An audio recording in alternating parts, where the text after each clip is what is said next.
Assalamualaikum warahmatullahi wabarakatuh. Selamat pagi anak-anak. Selamat pagi. Di dalam pagi ini semoga kita semua diberikan kesehatan oleh Allah Subhanahu wa taala. Amin ya Allah ya robbal alamin.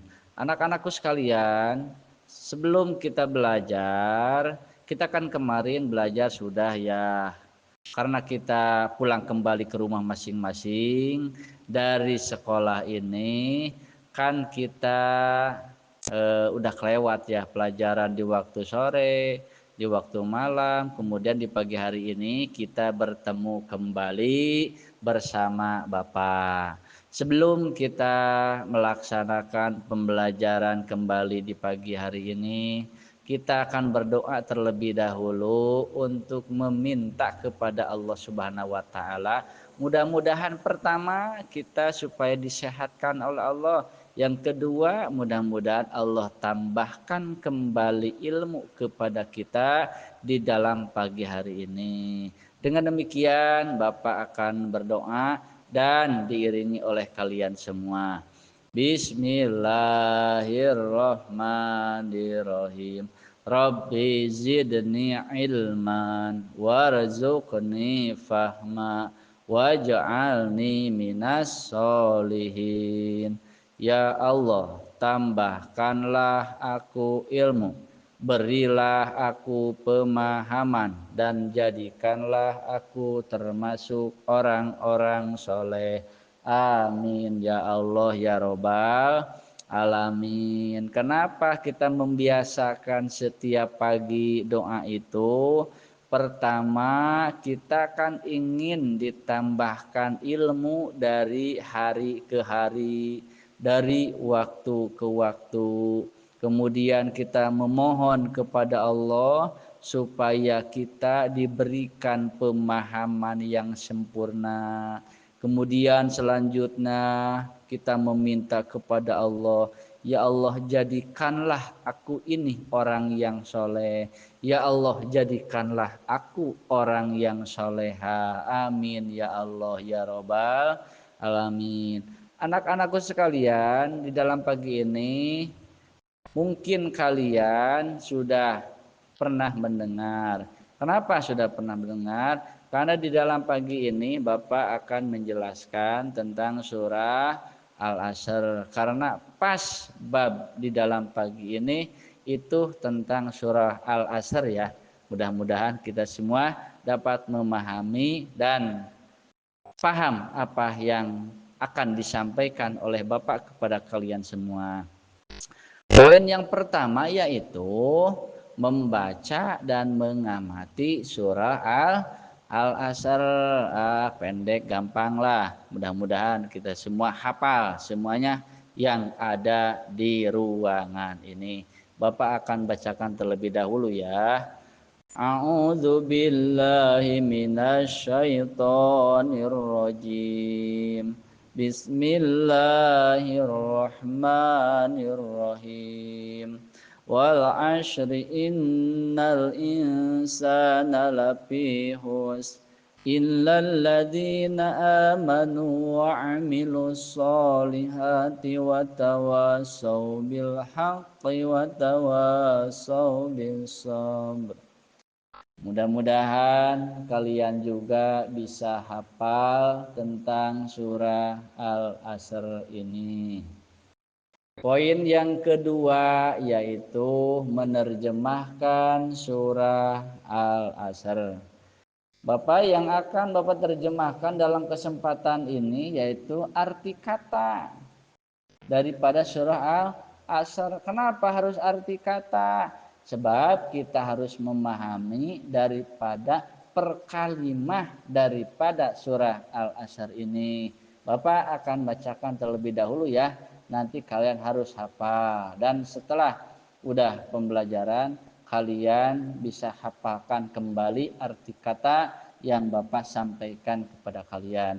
Yang pertama yaitu wal asri, apa artinya? Demi masa. Kemudian inna, sungguh, al insana, manusia, tetapi berada dalam husrin, kerugian, illa kecuali alladina, orang-orang amanu yang beriman, wa amilu dan mengerjakan as-solihati kebajikan, watawa serta saling menasihati, bil haqqi untuk kebenaran, bisobri untuk kesabaran. Arti kata pada surah Al-Asr ini kita harus hafal. Kenapa kita harus hafal? Karena terkadang di dalam suatu ulangan itu pasti ada yang harus kita isi. Terkadang kan gini bahasanya, coba kalian artikan daripada surah Al-Asr dengan kalimat wa'amilu. Nah, seperti itu. Itu kan artinya dan mengerjakan. Kemudian kita teringat, oh dulu pernah saya hafal setiap arti kata daripada surah Al-Asr. Dengan segampangnya kita langsung mengisi karena kita pernah hafal dulunya. Dan mudah-mudahan kita semua yang ada di sini hafal dari mulai bacaan surah Al-Asr dan kita hafal tentang arti kata pada surah Al-Asr. Poin yang selanjutnya yaitu menghafalkan dan menulis surah Al-Asr. Dalam surah Al-Asr ini kan hanya 3 ayat ya. Dan sangat gampang sekali surah Al-Asr ini. Mudah-mudahan kita semua yang ada di sini dari mulai siswa-siswi hafal tentang bacaan surah Al-Asr dan kita bisa menulis surah Al-Asr. Dengan demikian untuk dapat kita semakin memahami tentang surah Al-Asr ini, di samping kita hafal dan mengerti surah Al-Asr, menulisnya pun kita harus sering belajar supaya kita lancar menulis surah Al-Asr. Kemudian poin yang selanjutnya memahami isi kandungan tentang surah Al-Asr. Kan ada kandungannya surah Al-Asr, itu pun harus kita pahami isi kandungannya. Apa saja sih isi kandungan daripada surah Al-Asr itu? Yang pertama kan surah Al-Asr itu terdiri dari tiga ayat. 3 ayat merupakan urutan surah ke-103 dalam Al-Quran. Bahkan diturunkan sesudah surah Al-Insyirah. Surah Al-Asr ini termasuk surah Makkiyah. Kenapa termasuk surah Makkiyah? Karena turun di kota Mekah. Kapan? Sebelum Nabi Muhammad Shallallahu Alaihi Wasallam hijrah ke Madinah. Kemudian isi kandungan selanjutnya dalam surah Al-Asr itu yaitu menerangkan tentang memanfaatkan waktu dan mengisinya dengan perbuatan yang bermanfaat bagi diri sendiri dan bermanfaat bagi orang lain. Kenapa seperti itu? Karena di dalam surah Al-Asr itu manusia berada dalam kerugian. Kenapa berada dalam kerugian? Itulah sifat manusia. Kecuali apa kecualinya?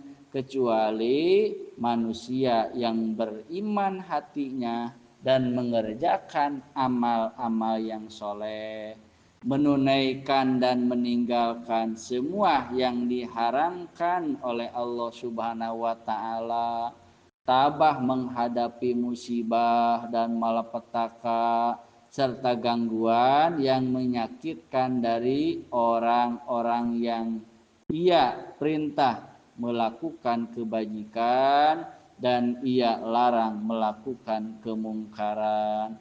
Artinya dalam kandungan surah Al-Asr ini kita tidak boleh kepada tergolong orang-orang yang rugi. Dengan demikian maka laksanakanlah apa yang diperintahkan oleh Allah.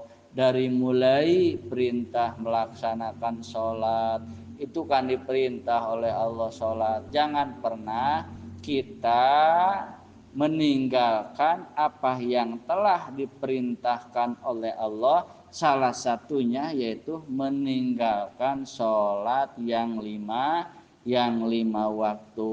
Kemudian kita harus berbuat dan mengerjakan amal yang soleh. Banyak untuk mengerjakan amal yang soleh. Kemudian kita lihat sekeliling kita, dan alhamdulillah kita dijadikan oleh Allah orang yang kaya hati, orang yang kaya harta. Ketika kita melihat tetangga kita tidak punya beras, ketika melihat tetangga kita tidak punya uang, ketika melihat tetangga kita kelaparan, kita harus bisa menolong terhadap sesama karena dia pun juga sama makhluk Allah Subhanahu wa taala. Kita diberikan harta yang lebih oleh Allah, berikanlah kepada seseorang yang membutuhkan. Kita banyak beras di dapur untuk persiapan makan kita. Ada tetangga kita yang belum makan, ada tetangga kita yang tidak punya beras untuk dipasak. Kemudian berilah tetangga kita beras, dan kemudian itu akan sangat bermanfaat untuk kita dan bermanfaat pula untuk dia yang telah diberikan oleh kita. Mudah-mudahan kita semua dijadikan oleh Allah Subhanahu wa taala orang yang soleh dan solehah, mampu melaksanakan perintah Allah dan mampu meninggalkan apa yang dilarang oleh Allah Subhanahu wa taala. Para anak-anakku sekalian, dalam pembelajaran di pagi hari ini cukup sekian ya dari Bapak. Mudah-mudahan kalian jangan pernah untuk bolos sekolah dan jangan pernah bosan belajar di sekolah, dan mudah-mudahan kalian semua mendapatkan ilmu yang bermanfaat oleh Allah Subhanahu wa taala. Amin ya Allah ya Rabbal alamin. Cukup sekian ya dari Bapak. Cukup sekian. Jangan lupa kalian harus rajin menghafal. Sekian ya dari Bapak. Assalamualaikum warahmatullahi wabarakatuh.